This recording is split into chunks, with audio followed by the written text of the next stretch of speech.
Today on the bench, I've got a Roxon Flash Elite, which is a multi-tool from Roxon. And I wanted to check this out because I have this Roxon Phantom, which is a little bit bigger multi-tool. And I thought, off first impressions, that it was a little bit too big. Now, that's because they've packed a lot into this, but I thought I might like a little bit smaller version a little bit more. In the interest of disclosure, the Roxon Phantom was sent to me by Roxon, but the Roxon Flash I bought off of eBay.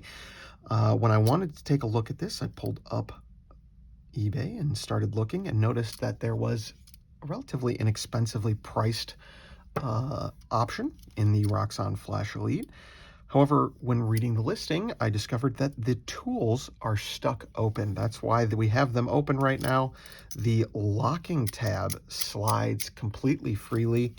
Here's the Roxon Phantom, which is pretty much new.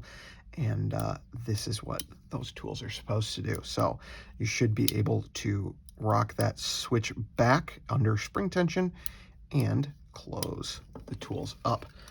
So we're going to take a look into this and see if we can solve this issue on the Flash Elite. So I'm grabbing a couple of bits here. I believe this is going to be T8 drive. It is indeed. And let's go ahead and grab the bench vise as well. I'll make quite a lot of noise as I do so. And try and do this start to finish, but I may have to pause to do some tinkering, potentially fabricate some parts, and come back to the bench. So let's start by cracking these screws loose. I'm not going to take them all the way out. They are very loose. I'm actually gonna, so the screws on the broken portion are very loose. I'm gonna check. The screws above seem to have some Loctite.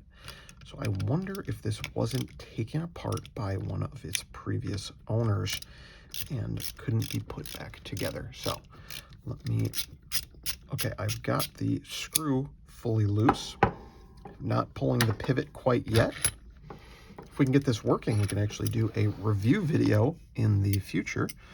But let's keep exploring. I'm going to grab a punch here and see if this pin can be worked free. It does look like it's keyed, kind of like some of the Leatherman pivots, but it is not working free the way I would expect. That's interesting. I can stick with this bigger punch. It should fit just fine. Let me try and rotate. Hopefully this is on camera. I'm going to rotate this screw and just see if that, it doesn't seem like it's stuck in any particular position. One thing that could be happening is it could be two separate screws going into one single pivot, which would be a very interesting construction. I've not taken apart these Roxon tools just yet. But if it's a pivot barrel with a screw from each side, then that would explain why this is rotating freely. Let's try something else. I'm going to put this screw back in just a little bit so parts don't start falling loose. Could also be reverse threaded if that was the case. Lots of interesting options here. Let's start by seeing if we can get this. Oops, let me grab a different punch here. Lock bar actuated with perhaps just pressure from a punch. Okay, that did do it. So that the lock bar is functioning, but the connection to whatever connection there is to the lock release seems to be the issue. And we may not solve this today. We may not solve this ever. I thought it was worth a shot. I wonder if we may have to go deeper too. I have an idea here. in order to test whether that is a pivot barrel with 2 screws or a pivot barrel with a permanent head on one side and a removable head on the other, what I'm going to do is put this back in the vise, and we are going to, actually I need to keep that exposed. We're going to pop the other end off and hopefully get access to get the faceplate off of this tool. Let's try that real quick. And hopefully they do have the screws, whoops, we're completely off frame, on the same side. So that's coming loose freely. And we just had a part drop out, which might be our culprit. So let's proceed. It's always, when something's broken and a part you don't recognize drops out, it's always exciting. Whoops, let's throw parts everywhere. I'm gonna actually grab, so that we don't lose anything, I'm gonna grab a magnetic parts tray here. We've got our 2 pivot screws and the mystery bushing, spacer, something. And we'll get this, hopefully get this vise out of the way. So I've got this hole, that was the attempt there, is to get this frame plate, face plate off. And that will also reveal our D2 blade. That is definitely, well, likely. Let me grab some tweezers so I don't get my fat fingers in the way. I'll show you my thinking here. And I do suspect that this was taken apart in a previous life. Here is the spacer that is missing, or that fell out, and it seems to fit in that hole. Let's zoom in just a little bit. So there is that spacer. Now, I'm guessing this goes on the underside of that hole. That's something we're going to look into now. And I do suspect I'm going to pull this bushing off as well, so it doesn't roll away. What I'm suspecting is that this whole thing is spinning. What if we were to grip onto this whole barrel here is spinning when I turn the screw on the other side. So I'm wondering if I can grip it with a pair of pliers. These are the Knipex twin grips. And now let's turn that screw, and it is turning, so they are not attached. That is a very good sign. Now we may have to remove the faceplate down on the other end as well. And again, I've never taken this apart, so this is a learning experience for us all. And hopefully we can get it back together and up and running. So that faceplate comes off. That reveals the spring bar that, or the lock release tab, we'll call it. And then what? So this pivot will push out. Oh, you're gonna love this. So I can push that pivot out from the right. And we're gonna drop some tools here. I think we can figure this out. Can openers on one side. Let's see, can opener all flat screwdriver Phillips. So that will now come out. And there's a bunch of parts. And that's the pivot barrel. So it is bigger on one side, it cannot go through that way. It does have a flat tab on here, which I'm suspecting, no, it was incorrectly. Okay, very interesting. And what fell out here? Let's see, let's get our blade out of the way. That's got some polymer bushings. So we got our 2 tools there, plus the, well, 4 tools came out right there.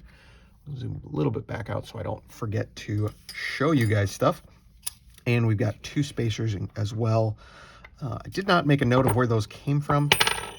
Typically, you just put them back till it works. I don't think I need to remove this faceplate at all. It seems like it's got enough slack that it'll drop back into place once we get everything functioning. Oh, and that pivot will push out. but we're not going to because that's the plier head and there's probably additional tension there. Okay, let's get into this. This is exciting. So our locking release tab started out life here. And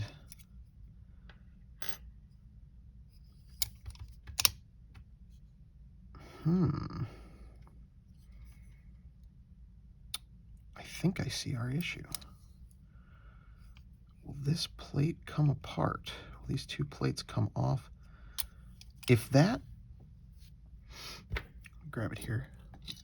If this little barrel spacer that fell out earlier does indeed index into that hole, it seems it would need to live inside here. That doesn't seem right because it's not wide enough to fit and fill that space. Although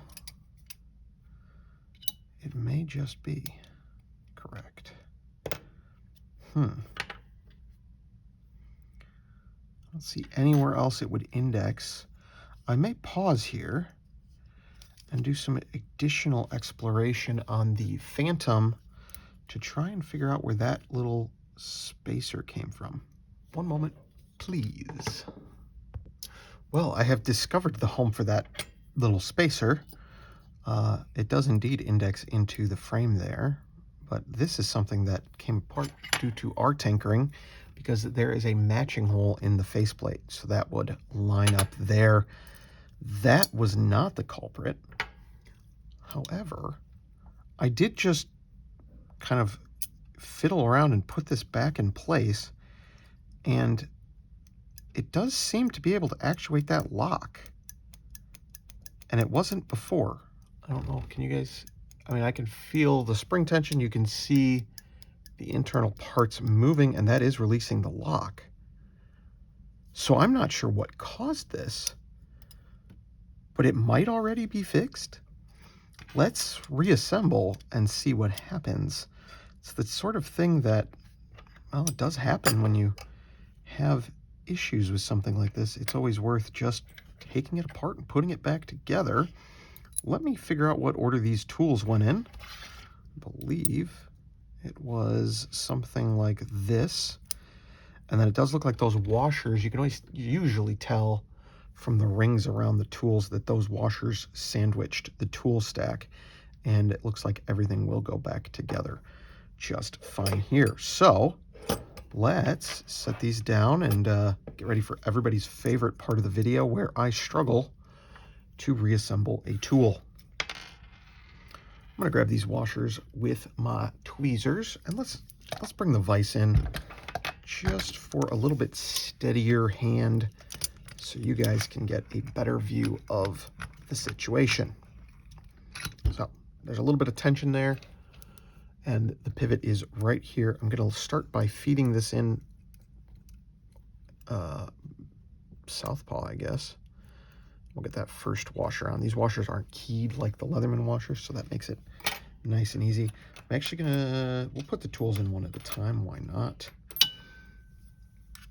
So we'll just slide in the can opener, and they are interacting with the lock bar. Let's use the locked position to get those in place.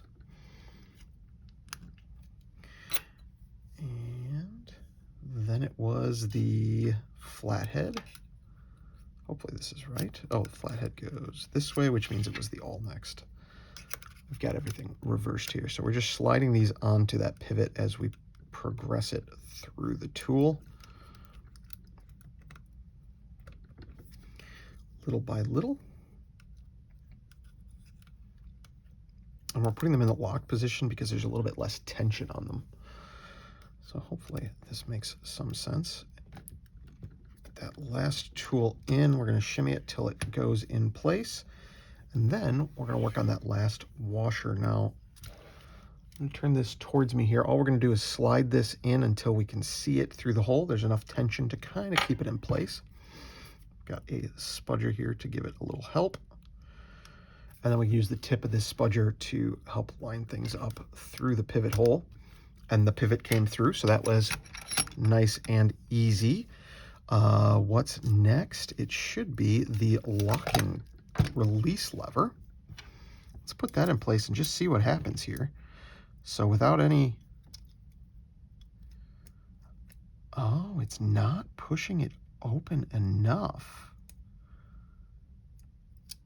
So it's not... What's happening is it is engaging, but it's not engaging it enough to release the tools. Likely because that hole... Hold on a second. You'll notice the hole in the release lever is bigger than the pivot diameter.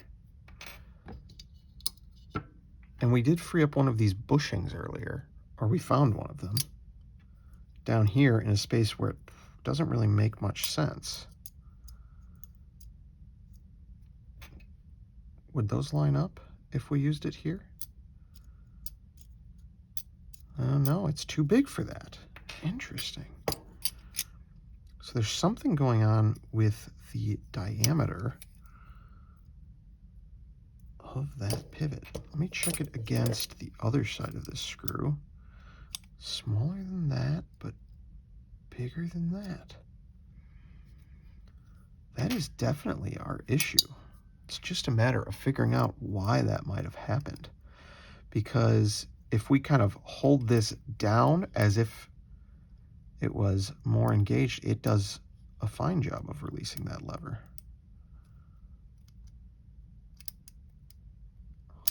Interesting. The other question is, was this bent at any point? It does not look like it. All right. We are gonna continue our research and see if we can figure out a solution for this. One moment, please. In perhaps the silliest repair I've ever done on the channel, I do think I have a solution. These are plastic anti-corrosion tabs that I throw in all of the storage drawers just to keep things from tarnishing over time. And I have managed to drill a hole in one and cut it to the appropriate size to make a temporary makeshift bushing. And that seems to have solved, the issue as I drop parts everywhere. It keeps that pivot centered on this bar, so it does open the tools. And if we open a tool all the way into the locking position, and I'm just going to put a little pressure so it doesn't fly apart, it should unlock the tools as well. Now, I would replace that with a more permanent bushing just through finding the right size. But in the meantime, I'm going to add a little washer over top to help keep it in place. And we are going to close this tool up and see if we actually succeeded in this silly repair. So let's get a screw ready and get it started. I think we've got that started. And we'll grab our pliers to hold the other side of that pivot stationary. Really like these Knipex twin grips for this sort of application because they get a very good grip. Let's see, is it too, might be too much with that spacer in there actually, because that's not closing up all the way. Let's pull that pivot back out, or the washer, the extra washer that I added. I thought that would help keep it in place, but I think the faceplate alone will be enough. One moment. I think it just fell out. There it is. The bushing is still in place. Let's rethread that screw. That's kind of exciting. I was looking around for what scrap material I had on hand. I don't keep much here. I was very pleasantly surprised to realize that that's a soft enough plastic I could drill a hole out of it with just the awl on a power pint. And then I used some Leatherman Raptors to snip it down to an approximately round size. Faceplate Needs to slip over a couple of pips in there. Okay.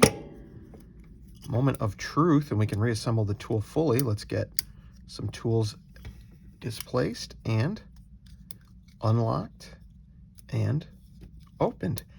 It is a functioning tool. Now, my guess, first of all, I don't think that bushing is going to last forever, but my guess is that this tool was taken apart and that bushing was misplaced or reused for another project. So we'll get the blade on here. Really cool to get these Roxon tools open, and I'm excited to be able to compare this to the Roxon Phantom that they sent over as well. So there's one polymer bushing underneath and one on top. Whoops. Which way does this go? Oh no, I had it right. And I'm going to do this in the open position. If you do this, please be careful. Undertake all repairs at your own risk, etc., etc. But I'm going to do it in the open position just so that spring bar is not fighting me the whole way. And yes, now I see what that little tab that fell out earlier, that is the stop bar for the back of the blade. So let's get this lined up and started. Let everything drop in place. I'm going to do this front screw a little bit. Excuse me. Actually, I might do the back screw first. Let's see. Let me find my screwdriver here. I'm just going to get this one clamped nice and tight if I can.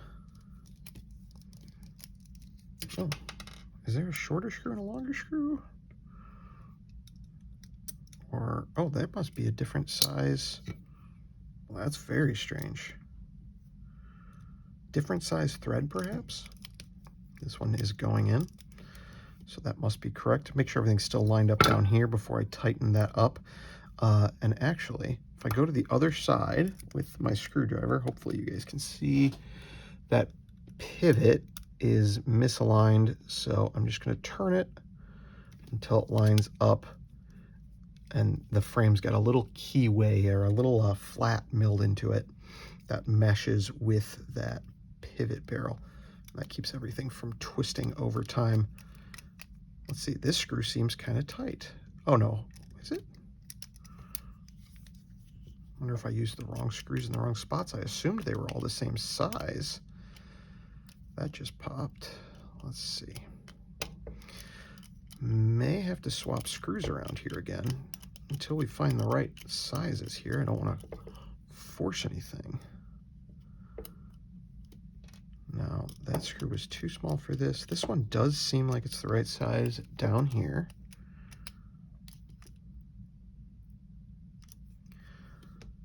And we'll just keep some pressure on that so nothing falls loose. I wonder if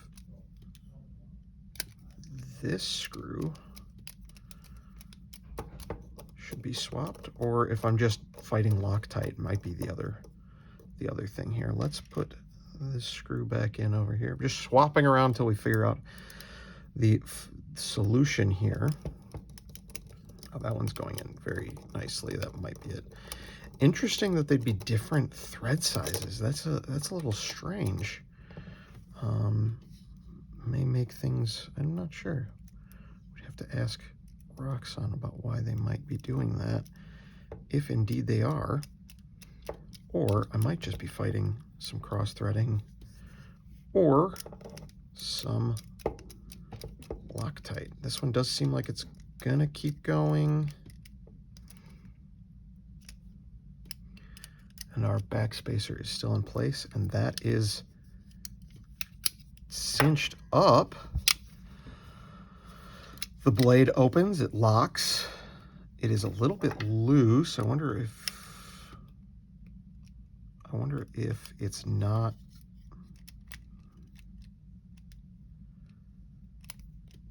There it is. Since I didn't explain my thought process there, what I think was happening is the that keyed pivot had turned, and so it wasn't seated all the way. And so by spinning that bottom screw, we can reseat it, and it does appear to be fully seated, no play on the blade. Very interesting blade shape on these. This very sort of almost spear pointy looking drop point. Interesting. And let's test the tools, because that's the big question. There's just a little bit of play in this lock release, and it's a little bit stiffer than it would probably be from the factory, but it does kick out the tools no problem. And let's try and close it. It closes the tools no problem. So again, I think it was probably a bushing that went missing during potentially somebody previously opening this. Love buying these broken multi-tools just to explore what's inside them. I assume I got a deal. I think I paid about 20 bucks for this, and with the intention of repairing it. And now that I've taken it apart, hopefully you have a little bit of confidence in repairing your own tools. That's it for this video. We'll be comparing the Roxon Flash Elite to the Roxon Phantom in an upcoming video. So stick around for that, hit subscribe, etc., etc. We'll catch you in the next video.